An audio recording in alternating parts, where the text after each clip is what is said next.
Exercise 6.5 question number 4 part number 5 है मेरे पास। Major angle ए equal है 30 डिग्री के, सी इक्वल है 4 सेंटीमीटर के। तो एक ट्राइंगल ड्रॉ कर लेते हैं, right angle triangle in which B is equal to 90 degree. ये आ गया A which is equal to 30 degree. ये आ गया सी के ऑपोजिट साइड आ गई 4 सेंटीमीटर। ठीक है, तो अब सबसे पहले देख लेते हैं मेरे पास वैल्यू क्या बन रही है। मेरे पास वैल्यू जो है शुरू में वो बन रही है फाइंड करने वाली, ए के ऑपोजिट साइड स्मॉल ए, बी के ऑपोजिट साइड स्मॉल बी और एंगल सी फाइंड करना है मुझे। ठीक है, तो सबसे पहले मेजर एंगल सी फाइंड कर लेते हैं। मेजर एंगल सी फाइंड करने के लिए फॉर मेजर एंगल सी क्या बन जाएगा, major angle A plus major angle B plus major angle C equal होगा किसके, 180 डिग्री के। तो मेजर एंगल ए कितना है 30 degree plus 90 degree plus major angle C equal होगा 180 डिग्री के। ये बन जाएगा 120 degree plus major angle C equal to 180 degree. Major angle C equal होगा किसके, 180 डिग्री माइनस 120 डिग्री, ये बन जाएगा 60 डिग्री। मेजर एंगल सी जो है वो मेरे पास कितना आ गया, मेरे पास आ गया 60 डिग्री। ठीक है, अब मुझे फाइंड करना है नेक्स्ट पे ए। तो अब मैं यहाँ पे फाइंड कर लेता हूँ फॉर ए जो कि क्या है परपेंडिकुलर। तो मैं फॉर्मूला लगाऊंगा, क्या लगाऊंगा, tan का।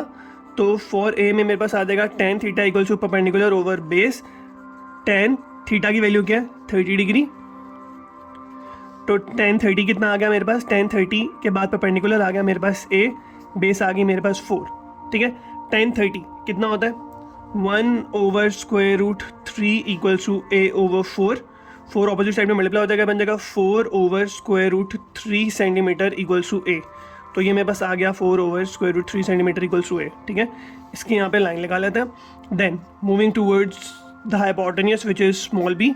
तो अब अगर मैं स्मॉल बी फाइंड कर रहा हूँ और मुझे गिवन है बेस, तो मैं कौन सा फॉर्मूला यूज़ करूँगा, बेस ओवर हाइपोटेन्यूस वाला। तो बेस ओवर हाइपोटेन्यूस में क्या आएगा, cos theta equals to base over hypotenuse. ठीक है, तो थीटा की वैल्यू क्या है 30 डिग्री, बन जाएगा cos 30 degree equals to base which is equal to 4 and hypotenuse is small b. ठीक है, कॉस 30, अब मेरे पास कॉस 30 जो है वो आएगा √3/2 equals to 4 over b. Cross multiplication के बाद मेरे पास क्या बन जाएगा, b equals to 2 × 4। 2 opposite side पे जाके मल्टीप्लाई हो जाएगा, तो 4 मल्टीप्लाई बाय 2 हो जाएगा 8/√3 सेंटीमीटर। साथ में लगा देंगे तो ये बन जाएगा 8/√3 सेंटीमीटर। तो ये मेरे पास आ जाएगा पार्ट नंबर 5। ठीक है, पार्ट नंबर 6 देखते हैं। पार्ट नंबर 6 में वो मुझे क्या बोल रहा है, पार्ट नंबर 6 में वो कह रहा है कि आपके पास स्मॉल बी जो है वो 10 होने वाला है, स्मॉल ए जो है वो 6 होने वाला है। ठीक है, तो पार्ट नंबर 6 में वो मुझे कह रहा है आगे पास स्मॉल बी जो है वो 10 सेंटीमीटर पुट करेंगे, स्मॉल ए जो है वो 6 सेंटीमीटर पुट करेंगे। ठीक है, एक राइट एंगल ट्राइंगल ड्रॉ कर लेते हैं। अब इसके अंदर ये वाला एंगल 90 आ गया, इसको बोलना था बी, ये आना था ए, ये आना था सी। स्मॉल बी की ऑपोजिट साइड है 10 सेंटीमीटर। ठीक है, स्मॉल ए की ऑपोजिट साइड है 6 सेंटीमीटर। आपको क्या फाइंड करना है, base and the remaining angles. Done, small C. तो फॉर सबसे पहले फाइंड कर लेते हैं स्मॉल सी, क्योंकि 2 साइड्स गिवन है तो मैं थर्ड साइड पे यूज़ करूँगा पाइथागोरस थ्योरम। ठीक है, पाइथागोरस थ्योरम क्या बोलता है मुझे, हाइपोटेन्यूस का स्क्वायर इक्वल्स टू परपेंडिकुलर का स्क्वायर प्लस बेस का स्क्वायर। हाइपोटेन्यूस यहाँ पे क्या है 10 सेंटीमीटर का स्क्वायर इक्वल्स टू परपेंडिकुलर क्या है 6 सेंटीमीटर का स्क्वायर। ठीक है, प्लस बेस क्या है सी का स्क्वायर। तो ये बन जाएगा 100 equals to 36 plus c. 36 opposite side पे जाके माइनस हो जाएगा, 100 माइनस 36 इक्वल्स टू सी। ये बन जाएगा 64 इक्वल्स टू सी का स्क्वायर। डन, सॉरी, तो यहाँ पे स्क्वायर रूट ले लेंगे बोथ साइड्स पे, ये बन जाएगा 8 सेंटीमीटर इक्वल्स टू सी। तो मेरे पास सी की वैल्यू आ गई 8 सेंटीमीटर। ठीक है, डन। अब ये आ गया 8 सेंटीमीटर।